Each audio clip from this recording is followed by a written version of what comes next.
40°C কে কি আমরা ফারেনহাইটে চেঞ্জ করতে পারবো?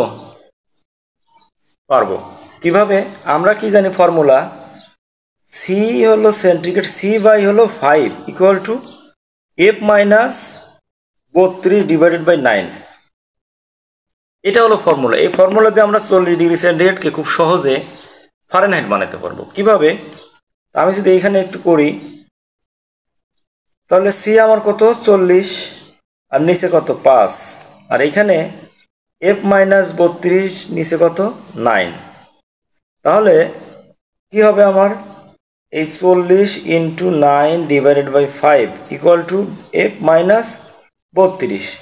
তাহলে এটা কাটাকাটি গেল, 5 আঁকে 5, 5 8টা 40, 8 নং 72, তাহলে সমান সমান 72।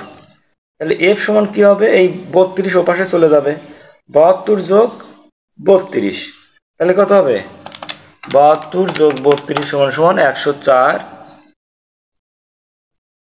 ফারেনহাইট। তাহলে আমরা কিন্তু খুব সহজে 40°C কে 104 ফারেনহাইট বানাইতে পারলাম।